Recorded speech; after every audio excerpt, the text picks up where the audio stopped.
मेरे दोस्तों, आज की इस वीडियो में हम जानेंगे कि हज़रत फ़ातिमा रज़ी अल्लाह ताला अन्हा के सब्र का वाक़या और उनके घर के हालात कैसे थे। इसीलिए मेरे दोस्तों, वीडियो में आखिर तक बने रहिए। तो चलिए दोस्तों, वीडियो शुरू करते हैं। एक बार हज़रत फ़ातिमा रज़ी अल्लाह ताला अन्हा जानमाज़ पर बैठी रो रही थी।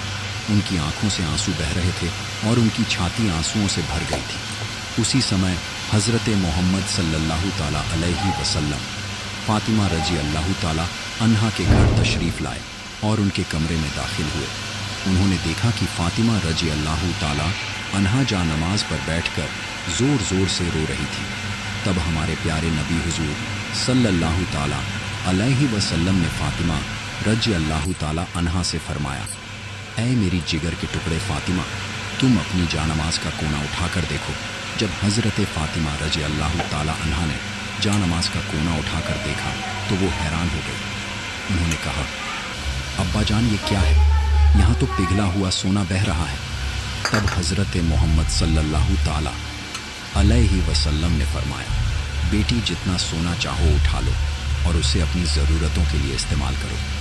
इससे अपना घर चलाओ और दुनिया की ऐशो आराम, शान व शौकत का जो भी चाहो कर सकती हो। लेकिन याद रखना, दुनिया की सुख सुविधाएं एक टाइम के लिए सीमित हैं, जबकि आखिरत में लोगों की सुख शांति हमेशा के लिए है। अब तुम खुद समझो बेटी, क्या तुम दुनिया की सुख शांति चाहती हो या आखिरत की सुख शांति?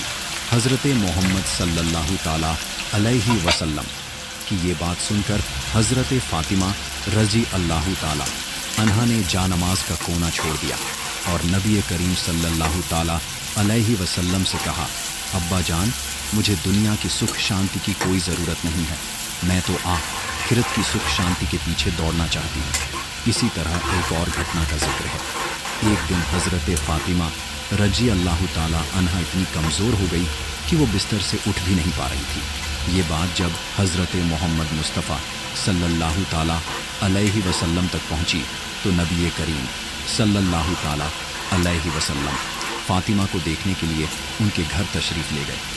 नबी करीम सल्लल्लाहु ताला अलैहि वसल्लम फ़ातिमा के घर के दरवाज़े पर पहुँचे और उन्हें आवाज़ देने लगे, लेकिन अंदर से कोई आवाज़ नहीं आ रही थी। फिर नबी करीम सल्लल्लाहु ताला अलैहि वसल्लम ने फिर से पुकारा, लेकिन अंदर से कोई जवाब नहीं आया। तीसरी बार जब नबी करीम सल्लल्लाहु अलैहि वसल्लम ने फ़ातिमा रज़ी अल्लाह ताला अन्हा को पुकारा, तब अंदर से हज़रत फ़ातिमा रज़ी अल्लाह ताला अन्हा ने जवाब दिया, अब्बा, मैं दरवाज़ा कैसे खोलूं? मेरे पास सिर्फ एक छोटी सी चादर है।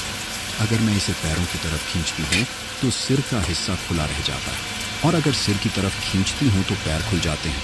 तब हुजूर नबी करीम सल्लल्लाहु ताला अलैहि वसल्लम ने दरवाजे के बाहर से अपना रुमाल निकाला और घर के अंदर फेंक दिया। उन्होंने फ़ातिमा से कहा, बेटी, मेरा रुमाल सिर पर रख लो और दरवाज़ा खोलो। फ़ातिमा रज़ी अल्लाह ताला अन्हा ने रुमाल सिर पर रखकर दरवाज़ा खोला। जब नबी करीम सल्लल्लाहु ताला अलैहि वसल्लम घर के अंदर गए तो देखा कि हज़रत फ़ातिमा का चेहरा मुरझाया हुआ था। नबी करीम सल्लल्लाहु ताला अलैहि वसल्लम ने फ़ातिमा से पूछा, बेटी, तुम्हें कौन सी बीमारी हो गई है? हज़रत फ़ातिमा रज़ी अल्लाह ताला अन्हा ने जवाब दिया, अब्बा, कई दिनों से भूखी हूँ। भूख और सिर दर्द की वजह से मैं बहुत कमज़ोर हो गई हूँ। ये सुनकर नबी करीम सल्लल्लाहु ताला अलैहि वसल्लम ने कहा, बेटी, मेरा भी 3 दिनों से फाका है। मैं 3 दिनों से भूखा हूँ, जबकि मैं अल्लाह के नज़दीक तुमसे भी ज़्यादा प्यारा हूँ। अगर मैं चाहता तो अल्लाह मुझे दुनिया का सबसे बेहतरीन खाना खिलाता, लेकिन मैंने दुनिया की जगह आखिरत को पसंद किया है। तब नबी करीम सल्लल्लाहु अलैहि वसल्लम ने हज़रत फ़ातिमा रज़ी अल्लाह ताला अन्हा से कहा, मेरी बेटी फ़ातिमा, सब्र करो, तुम्हारे लिए खुशखबरी है। अल्लाह की कसम, जन्नत में तुम औरतों की सरदार होगी। जन्नत की चाबी तुम्हारे हाथों में होगी। ये सुनकर हज़रत फ़ातिमा रज़ी अल्लाह ताला अन्हा सोच में पड़ गई और नबी करीम सल्लल्लाहु ताला अलैहि वसल्लम से पूछा, अब्बा जान, फिर बीबी मरियम और बीबी आसिया का क्या होगा? नबी करीम सल्लल्लाहु अलैहि वसल्लम ने जवाब दिया, बीबी मरियम अपने समय की औरतों की सरदार थी और बीबी आसिया भी अपने समय की औरतों की सरदार थी, लेकिन तुम फ़ातिमा क़यामत तक जितनी औरतें आएंगी उन सबकी सरदार होगी। एक बार हज़रत फ़ातिमा रजी अल्लाहु ताला अन्हा अपनी यहूदी दोस्त के साथ एक बाग में खड़ी थी और बातचीत कर रही थी। उस यहूदी लड़की के पास कुछ लोग आए और उससे कहा, तुम्हारे पिता ने तुम्हें घर बुलाया है। तब वो लड़की उन लोगों के साथ अपने घर चली गई। घर पहुंचने पर उसके पिता ने उससे कहा, बेटी, मैंने तुम्हारे लिए एक लड़का चुना है। वो यहूदी समुदाय के एक अमीर बाप का बेटा है। क्या तुम इस शादी के लिए तैयार हो? लड़की ने जवाब दिया, अब्बा, मैं इसका जवाब कल दूंगी। मुझे आज रात का समय दें ताकि मैं सोच सकूं। उसके पिता ने उसे सोचने का समय दिया। लड़की ने समय लेकर बिना इधर उधर देखे दौड़कर हजरते फातिमा रजी अल्लाहु ताला अन्हा के पास चली गई। लड़की ने हजरते फातिमा रजी अल्लाहु ताला अन्हा के पास पहुंचकर कहा, बहन, हमारी 12 साल की दोस्ती है। इस लंबे समय में तुमने मुझे कभी गलत सलाह नहीं दी। मुझे उम्मीद है कि आज भी तुम मुझे कोई गलत सलाह नहीं दोगी। मेरे पिता ने मेरे लिए एक लड़का चुना है जो यहूदी समुदाय के एक बड़े बाप का बेटा है। मेरे पिता चाहते हैं कि मेरी शादी उस लड़के से हो। अब तुम बताओ मुझे क्या करना चाहिए? ये सुनकर हजरते फातिमा रजी अल्लाहु ताला अन्हा ने उस लड़की से कहा, ऐ बहन, चूंकि तुम्हारे पिता ने उस लड़के के साथ तुम्हारी शादी तय की है और अगर वो चाहते हैं कि तुम्हारी शादी उस लड़के से हो तो इसलिए तुम्हें शादी के लिए राजी हो जाना चाहिए। तब उस लड़की ने हजरते फातिमा रजी अल्लाहु ताला अन्हा से कहा, ऐ बहन, मैं शादी के लिए राजी हो सकती हूं, लेकिन एक शर्त है। शर्त यह है कि अगर तुम मेरी शादी में शामिल होती हो तभी मैं ये शादी करूंगी। तुम तो जानती हो कि मैं तुम्हें कितना प्यार करती हूं। ये सुनकर हजरते फातिमा रजी अल्लाहु ताला अन्हा ने उस लड़की से कहा, तुम यहूदी हो और हम मुसलमान, और तुम जानती हो कि यहूदी मुसलमानों को बिल्कुल भी पसंद नहीं कर सकते। अगर मैं तुम्हारी शादी में जाऊंगी तो मेरे पिता हजरते मोहम्मद मुस्तफ़ा सल्लल्लाहु ताला अलैहि वसल्लम को मुस्लिम समुदाय के सामने सवालों का सामना करना पड़ेगा और लोग उनके बारे में मजाक बनाएंगे। इसी तरह तुम्हें भी यहूदी समुदाय में सवालों का सामना करना पड़ेगा और वो लोग भी तुम्हारे बारे में मजाक करेंगे। मैं तुम्हारी शादी में शामिल नहीं हो सकती। तब उस यहूदी लड़की ने हजरते फातिमा रजी अल्लाहु ताला अन्हा से कहा, सुनो बहन, अगर तुम मेरी शादी में मौजूद नहीं रहोगी तो मैं कसम खाती हूं कि चाहे कुछ भी हो जाए मैं उस लड़के से शादी नहीं करूंगी। उसकी इस बात को सुनकर हजरते फातिमा रजी अल्लाहु ताला अन्हा ने आखिर में उसकी मजबूरी को समझा और कहा, ठीक है बहन, मैं तुम्हारी शादी में आऊंगी। तुम ये बात अपने पिता को बता दो। यह सुनकर वो लड़की दौड़कर अपने पिता के पास गई और कहा, अब्बा, मैं इस शादी के लिए तैयार हूं, लेकिन एक शर्त है और वो शर्त यह है कि मेरी शादी में मोहम्मद सल्लल्लाहु ताला अलैहि वसल्लम की बेटी फातिमा रजी अल्लाहु ताला अन्हा मेरे साथ होगी। तब उस लड़की के पिता ने कहा, अगर मोहम्मद की बेटी हमारे घर आएगी तो वो हमारे कबीले के साथ मेल नहीं खाएगी क्योंकि वो गरीब है। उसके पिता भी गरीब हैं। वे ठीक से 2 वक्त का खाना भी नहीं खा पाते और उनके पास अच्छे कपड़े भी नहीं हैं। तब उस लड़की के पिता ने कहा, अगर गरीब हैं तो वे तुम्हारी शादी में कैसे आएंगे? जो लोग तुम्हारी शादी में आएंगे वो सभी अमीर उद्योगपतियों के बेटे और बेटियां हैं, इसलिए मोहम्मद की बेटी फातिमा को दावत नहीं दी जा सकती। लड़की ने अपने पिता से कहा, अब्बा, अगर आप फातिमा को मेरी शादी में आने से रोकते हैं तो मैं कभी भी ये शादी नहीं करूंगी। उस लड़की के पिता को मजबूर होकर बेटी की बात माननी पड़ी और उन्होंने कहा, मैं तुम्हें अनुमति दे सकता हूं, लेकिन एक शर्त है। शर्त यह है कि अगर मोहम्मद की बेटी फातिमा हमारे घर आना चाहती है तो उसे नए और सुंदर कपड़े पहनकर आना होगा। अगर वो पुराने कपड़े पहनकर आती है तो उसे हमारे घर में दाखिल होने की अनुमति नहीं मिलेगी। ये सुनकर वो लड़की फिर से दौड़कर हजरते फातिमा रजी अल्लाहु ताला अन्हा के पास गई और रोते हुए कहने लगी, ऐ बहन, मेरे पिता नहीं चाहते कि तुम मेरी शादी में आओ, लेकिन उन्होंने एक शर्त पर इजाजत दी है और वो शर्त यह है कि अगर तुम मेरी शादी में आओगी तो तुम्हें नए और सुंदर कपड़े पहनने होंगे। अब तुम बताओ, क्या तुम मेरी शादी में आओगी? हजरते फातिमा रजी अल्लाहु ताला अन्हा ने उस यहूदी लड़की से कहा, मेरी जिंदगी में मैंने कभी भी नए कपड़े नहीं देखे हैं। दिन के बाद दिन बीतते जाते हैं और हमारे घर के चूल्हे में आग तक नहीं जलती। कई बार हम भूखे रहते हैं, ऐसे में नए कपड़े कहां से लाऊं? तब उस लड़की ने कहा, हे बहन, अगर तुम अपनी जुबान से बस ये कह दो कि तुम नए कपड़े पहनकर मेरी शादी में आओगी, तो मुझे विश्वास है कि तुम्हारे अल्लाह तबारक व ताला तुम्हारे लिए नए कपड़ों का इंतजाम करेंगे, क्योंकि मैं जानती हूं कि तुम्हारे और तुम्हारे रब के बीच एक बहुत ही अच्छा रिश्ता है। हजरत फातिमा रजी अल्लाह ताला अन्हा ने भावुक होकर कहा, इंशाअल्लाह मैं तुम्हारी शादी में आऊंगी और दुनिया के सबसे शानदार कपड़े पहनकर आऊंगी। ये सुनकर वो लड़की दौड़कर अपने पिता के पास गई और कहा, अब्बा फातिमा मेरी शादी में आएंगी और सबसे कीमती कपड़े पहनकर आएंगी। इसके बाद शादी की तारीख तय हो गई। दूसरी ओर हजरत फातिमा रजी अल्लाह ताला अन्हा परेशान थी कि शादी का दिन नजदीक आ रहा है और मैंने वादा किया है कि मैं नए कपड़े पहनकर शादी में जाऊंगी, लेकिन मेरे पास नए कपड़े नहीं हैं। ये सोचते हुए हजरत फातिमा रजी अल्लाह ताला अन्हा ने अपना जानमाज बिछाया और नमाज में बैठ गई। सजदे में जाकर उन्होंने आंखों से आंसू बहाते हुए कहा, हे माबूद, इस दुनिया में मेरा आपसे गहरा संबंध बन गया है जिसे आज तक कोई नहीं जानता। हजरत फातिमा रजी अल्लाह ताला अन्हा ने रोते हुए अल्लाह तबारक व ताला से कहा, महीनों से मैं भूखी रही हूं, कभी भी मैंने तुझसे कुछ नहीं मांगा, लेकिन आज मैं तुझसे एक नए कपड़े की दरख्वास्त कर रही हूं। यह मेरी किसी जैविक या शारीरिक जरूरत के लिए नहीं है। मुझे ऐसा कपड़ा दीजिए जिसे पहनकर मैं अपनी सहेली की शादी में जा सकूं और वहां की तमाम लड़कियां उस कपड़े को देखकर मेरी तरफ ध्यान दें। इस तरह हजरत फातिमा रजी अल्लाह ताला अन्हा रोते रोते अल्लाह से दुआ कर रही थी।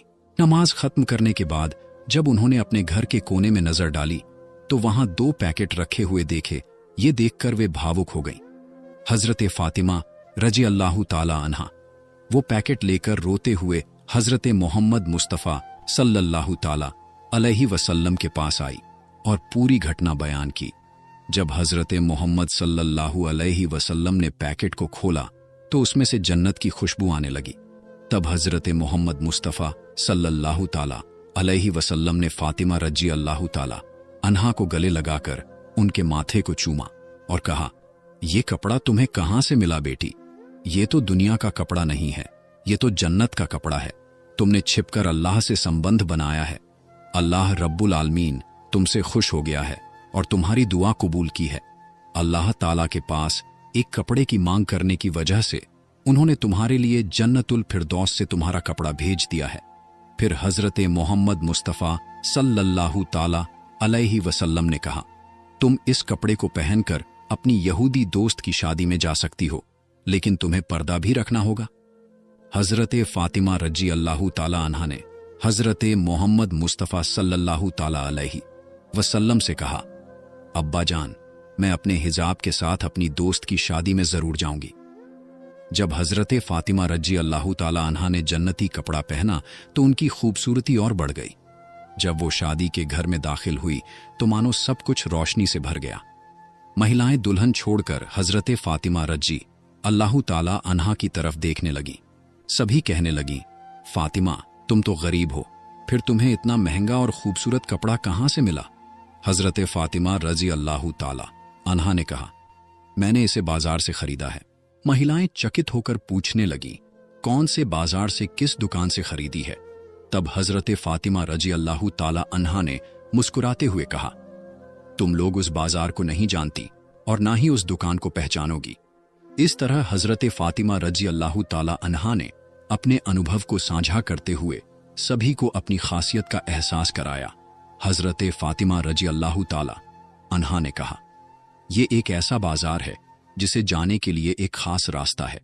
तुम उस रास्ते का नाम नहीं जानती हो और ना ही तुम उस बाजार का पता पहचान सकोगी। महिलाएं बोली, हमें सिर्फ एक बार उस बाजार का पता बता दो, हम जरूर वहां पहुंच जाएंगे। हजरत फातिमा रजी अल्लाह ताला अन्हा ने फिर कहा, मैंने जो कपड़ा खरीदा है वो उस विशेष दुकान से है जिसे जाने के लिए एक खास रास्ता अपनाना पड़ता है, लेकिन वो रास्ता है सिरातुल मुस्तकीम। ये वही रास्ता है जो सही जगह का संकेत देता है और जिस पर चलकर इंसान अपने ईमान को मजबूत कर सकता है। महिलाओं के होश उड़ गए और सोचने लगी कि इस खास रास्ते की पहचान कैसे की जाए। हजरत फातिमा रजी अल्लाह ताला अन्हा ने कहा, इस रास्ते के लिए मेरे पिता हजरत मोहम्मद मुस्तफ़ा सल्लल्लाहु ताला अलैहि वसल्लम हमेशा इस्लाम के प्रचार में लगे रहते हैं। ये वही रास्ता है जिसके लिए मेरे पिता तायफ की जमीन पर 3 बार जख्मी हुए थे। इसका नाम है सिरातुल मुस्तकीम। अगर तुम इस रास्ते पर चलोगी तो तुम सही मायने में उस बाजार तक पहुंच सकोगी। जाते जाते एक बाजार पाओगी। उस बाजार का नाम है जन्नत और उस बाजार में एक दुकान है। उस दुकान का नाम है जन्नतुल फिरदौस। वही दुकान का मालिक है जिसने मुझे ये कपड़ा दिया है। महिला इस कपड़े को पाने के लिए इतनी बेताब हो गई कि उनमें से एक बोली, फातिमा, हम सब उस दुकान के मालिक के पास जाना चाहती हैं, तुम हमें वहां ले चलो। जवाब में हजरत फातिमा रजी अल्लाहु ताला अन्हा ने कहा, उस दुकान के मालिक के पास जाने के लिए तुम्हें एक वाक्या पढ़ना होगा। क्या तुम वो वाक्या पढ़ सकती हो? सभी महिलाएं एक साथ बोली, हां, हम पढ़ेंगे। तुम हमें बताओ वो वाक्या क्या है। तब हजरत फातिमा रजी अल्लाहु ताला अन्हा ने उन्हें बताया, वो वाक्या है ला इलाहा इल्लल्लाहु मुहम्मदु रसूलुल्लाह सल्लल्लाहु ताला अलैहि वसल्लम। फिर वहां की सारी महिलाएं कलमा पढ़कर मुसलमान हो गईं। सुभान अल्लाह, सुभान अल्लाह। एक बार उम्मे ऐमान नाम की एक जैन महिला किसी काम के लिए हजरत फातिमा रजी अल्लाहु ताला अन्हा के घर आती हैं। उम्मे ऐमान हजरत फातिमा रजी अल्लाहु ताला अन्हा के दरवाजे के पास आकर उन्हें बुलाने लगती है। उम्मे ऐमान ने कई बार बुलाने के बाद भी अंदर से कोई जवाब नहीं आया, लेकिन फातिमा रजी अल्लाहु ताला अन्हा के कमरे के अंदर से रोटी के याता घुमाने की आवाज आ रही थी। तब उम्मे ऐमान ने हजरत फातिमा रजी अल्लाहु ताला अन्हा के कमरे की खिड़की से अंदर झांकते हुए देखा कि फातिमा रजी अल्लाहु ताला अन्हा सो रही है, लेकिन उनके कमरे में रोटी की याता अपने आप घूम रहा था और एक महिला कोने में बैठकर तस्बीह पढ़ रही थी और एक और महिला हजरत हुसैन रजी अल्लाह ताला अन्हु को दुलार रही थी। उम्मे ऐमान इस पल को देखकर हैरान रह गई। फिर हजरत फातिमा रजी अल्लाह ताला अन्हा के घर से बाहर निकलकर सीधे नबियों के सरदार हजरत मोहम्मद सल्लल्लाहु ताला अलैहि वसल्लम के दरबार में पहुंच गई। उम्मे ऐमान ने नबी करीम सल्लल्लाहु ताला अलैहि वसल्लम के सामने सारी घटना बता दी। फिर नबी करीम सल्लल्लाहु ताला अलैहि वसल्लम ने उम्मे ऐमान से कहा, उम्मे ऐमान, मेरी बेटी फातिमा याता घुमाते घुमाते थकी हुई अपनी देह के साथ सो गई थी। हालांकि तब भी उनका तस्बीह पढ़ना बाकी था और तेज गर्मी के कारण हुसैन रजी अल्लाहु ताला अन्हु की नींद टूट गई थी। इसलिए अल्लाह रब्बुल आलमीन ने फातिमा रजी अल्लाहु ताला अन्हा के कमरे में 3 फरिश्तों को 3 कामों को पूरा करने के लिए भेज दिया। एक फरिश्ता ध्यान से याता गेंद घुमा रहा था, जबकि दूसरा फरिश्ता फातिमा के बाकी तस्बीह को पढ़ रहा था और तीसरा फरिश्ता हजरत हुसैन रजी अल्लाहु ताला अन्हु को झूले में सुला रहा था। उम्मे ऐमान, तुमने जो देखा वो सच है। तुमने जो 3 महिलाओं को देखा है वे कोई सामान्य महिलाएं नहीं हैं, वे अल्लाह रब्बुल आलमीन की तरफ से भेजे गए फरिश्ते हैं। तब नबी करीम सल्लल्लाहु ताला अलैहि वसल्लम के मुंह से ये बातें सुनकर वहां मौजूद सहाबा और उम्मे ऐमान हैरान रह गए। वे फातिमा रजी अल्लाहु ताला अन्हा के लिए दुआ करने लगे और उम्मे ऐमान अल्लाहु अकबर कहते हुए नबी करीम सल्लल्लाहु ताला अलैहि वसल्लम के दरबार से बाहर निकल गई। एक बार 3 दिनों तक हुजूर नबी करीम सल्लल्लाहु ताला अलैहि वसल्लम का कोई पता नहीं चल रहा था। हजरत उमर रजी अल्लाह ताला अन्हो और हजरत अब्बू बकर सिद्दीक रजी अल्लाह ताला अन्हो नबी करीम सल्लल्लाहु ताला अलैहि वसल्लम को ढूंढने निकल पड़े। उमर रजी अल्लाह ताला अन्हो के हाथ में एक तलवार थी। उमर रजी अल्लाह ताला अन्हो और अब्बू बकर सिद्दीक रजी अल्लाह ताला अन्हो कुछ यहूदियों को देखकर गरज उठे। हजरत उमर रजी अल्लाह ताला अन्हो ने तलवार तान कर कहा, ऐ यहूदी बच्चों, मेरे नब्बी कहाँ है? बताओ तुमने मेरे नब्बी को कहाँ देखा है, नहीं तो मैं और उमर आज तुम सबको काट डालूंगा। तब यहूदी बोलने लगे, हे उमर, विश्वास करो, हमने तुम्हारे नब्बी को नहीं देखा है। फिर हजरत अब्बू बकर सिद्दीक रजी अल्लाह ताला अन्हो ने उमर से कहा, उमर चलो हम आगे चलते हैं, वहां शायद कुछ और लोग मिल जाएं। उनसे पूछने पर शायद हमें हमारे नबी का पता मिल सके। उसके बाद हजरत अब्बू बकर सिद्दीक रजी अल्लाह ताला अन्हो और उमर फारूक रजी अल्लाह ताला अन्हो आगे की तरफ चलने लगे। कुछ दूर चलने के बाद वे एक पहाड़ के पास कुछ लोगों को देखा। अब्बू बकर सिद्दीक रजी अल्लाह ताला अन्हो ने लोगों से पूछा, हे लोगों, क्या तुमने इस तरफ से हमारे धर्म के नबी को जाते हुए देखा है? तब उन लोगों में से एक ने जवाब दिया, हमने आज 3 दिनों से एक आदमी को इस पहाड़ की गुफा में सजदा में गिरकर रोते हुए देखा है। वह आदमी आज 3 दिन से रो रहा है। उसकी रोने की आवाज सुनकर हमारे पशु पक्षी 3 दिनों से ना तो घास खा रहे हैं और ना ही पानी पी रहे हैं। पशुओं के दूध पीने वाले बच्चे उनकी थन में मुंह नहीं लगा रहे हैं। भाई, तुम अपने आदमी को ले जाओ, नहीं तो हमारे पशु भूख प्यास से मर जाएंगे। तब हजरत अबू बकर सिद्दीक रज़ी अल्लाह ताला अन्हो ने कहा, उमर जिसका रोना सुनकर पशु पक्षियों ने खाना पीना छोड़ दिया है, वो और कोई नहीं बल्कि हमारे प्यारे नबी हुजूर मोहम्मद मुस्तफ़ा सल्लल्लाहु ताला अलैहि वसल्लम होंगे। चलो हम आगे जाकर देखते हैं। फिर हजरत अबू बकर सिद्दीक रजी अल्लाह ताला अन्हो और हजरत उमर फारूक रजी अल्लाह ताला अन्हो पहाड़ के सामने एक गड्ढे में जाकर देखे कि नबी करीम सल्लल्लाहु ताला अलैहि वसल्लम सजदा में गिरकर रो रहे हैं। तब उमर रजी अल्लाह ताला अन्हो नबी करीम सल्लल्लाहु ताला अलैहि वसल्लम की तरफ इशारा करके कहा, हुजूर, आज 3 दिनों से हम आपकी खोज में पागल हो गए हैं, कहीं आपको नहीं पा रहे हैं। आप यहां उम्मत के लिए रो रहे हैं। या रसूल अल्लाह, हम आपको लेने आए हैं, आप सिर उठाइए। लेकिन नबी करीम सल्लल्लाहु ताला अलैहि वसल्लम सर नहीं उठाते।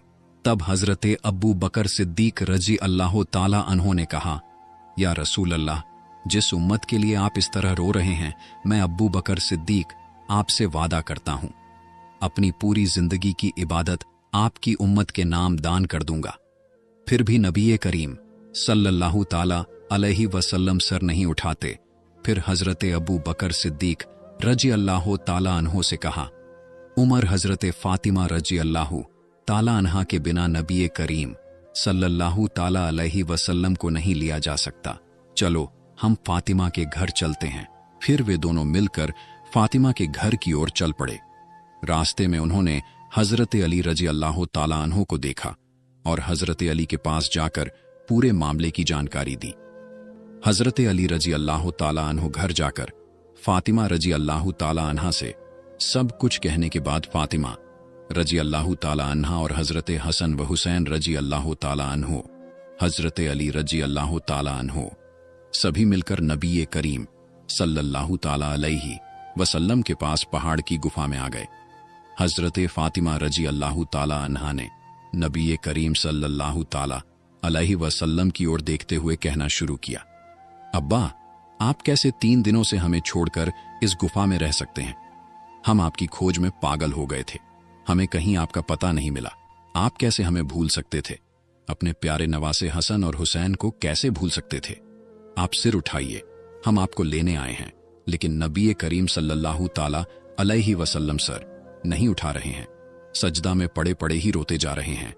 फिर हजरत फातिमा रजी अल्लाह ताला अन्हा ने कहा, हे मेरे अब्बा, मैं फातिमा आपके लिए वादा करती हूं कि मैं अपने प्यारे बेटे और आपके प्यारे नवासे हसन और हुसैन को कुर्बानी कर दूंगी।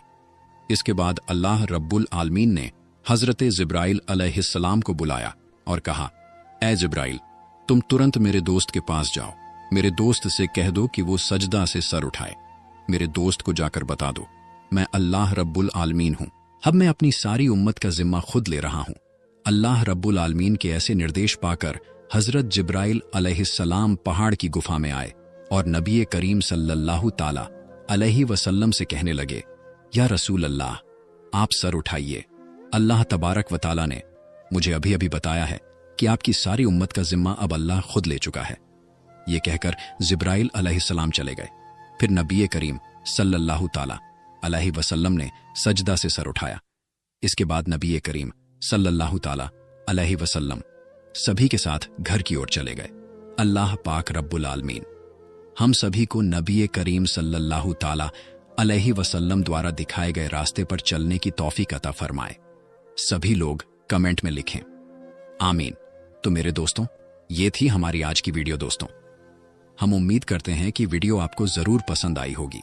अगर आपको वीडियो पसंद आई हो तो अपने दोस्तों, रिश्तेदारों में जरूर शेयर करें और साथ ही साथ चैनल को सब्सक्राइब जरूर करें। तो मेरे दोस्तों, आज के लिए बस इतना ही। हम मिलते हैं फिर किसी नई और अच्छी वीडियो के साथ। तब तक के लिए अस्सलामु अलैकुम, अल्लाह हाफिज।